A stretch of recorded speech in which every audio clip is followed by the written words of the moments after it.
ওগো মালিক, তুমি ছাড়া তো আমাদের আর কেউ নাই, তুমি ছাড়া তো আমার আর কেউ নাই।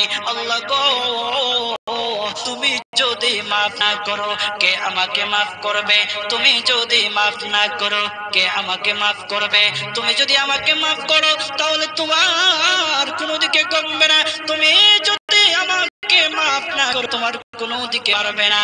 আল্লাহ গো, তুমি আমাকে মাফ করে দাও। সারাটা জীবন অন্যায় কাজ করেছি, সারাটা জীবন নাফরমানি করেছি, আমার কাছে কালেমার দাওয়াত কম আসে নাই, আমার কাছে কালেমার দাওয়াত কম আসে নাই, আমাকে লোকেরা কম বোঝায় নাই। ওগো আল্লাহ, তুমি আমাকে মাফ করে দাও।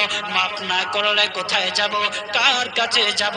বাবা যখন মারে তখন মার কাছে আশ্রয় নেওয়া যায়, মা যখন প্রহার করে তখন বাবার কাছে আশ্রয় নেওয়া যায়, বাবা মা যখন প্রহার করে তখন দুনিয়ার কারো না কারো কাছে আশ্রয় নেওয়া যায়। ওগো আল্লাহ, ওগো মালিক, তুমি যদি আমাকে মারো, তুমি যদি আমাকে আযাব দাও, ওগো আল্লাহ, কার কাছে যাব, কার কাছে গিয়া মাফ চাইবো? ওগো আল্লাহ, মেহেরবানি করে মাফ করে দাও। এইরকম কান্না করতেছে, কান্নাতে চোখে পানি তার এমন ভাবে পড়তেছে, দেখতেছে তাই ভিজে জমির মধ্যে চোখের পানি পড়তেছে, কান্না করতেছে। বান্দাটা কান্না করতে করতে করতে করতে আমার আল্লাহর কাছে এমন গ্রহণযোগ্যতা অর্জন করেছে, মহান আল্লাহ রাব্বুল আলামিন তার ডাকে সাড়া দিয়া তার জিন্দেগির সব গুনাহ মাফ করে দিয়েছে। হযরত মূসা আলাইহিস সালাতু ওয়াস সালামের যুগের ঘটনা। একজন বড় পাপিষ্ঠ ছিল, জীবনে এমন কোন গুনাহ নাই যে গুনাহ সে করে নাই। তার গুনার প্রতি অতিষ্ঠ হইয়া, মানুষ তার গুনার প্রতি অতিষ্ঠ হইয়া গ্রামের লোকেরা তাকে হাত পা বেঁধে জঙ্গলের মধ্যে ফেলে দিয়ে আসে।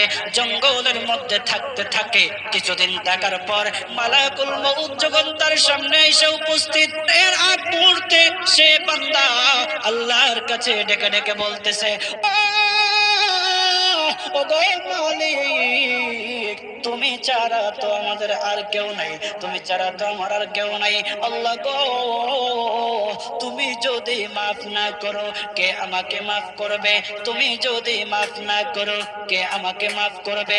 তুমি যদি আমাকে মাফ করো তাহলে তোমার কোনো দিকে কমবে না, তুমি যদি আমাকে মাফ না করো তোমার কোনো দিকে পারবে না। আল্লাহ গো, তুমি আমাকে করে দাও। সারাটা জীবন অন্যায় কাজ করেছি, সারাটা জীবন নাফরমানি করেছি, আমার কাছে কালেমার দাওয়াত কম আসে নাই, আমার কাছে কালেমার দাওয়াত কম আসে নাই, আমাকে লোকেরা কম বোঝায় নাই। ওগো আল্লাহ, তুমি আমাকে মাফ করে দাও।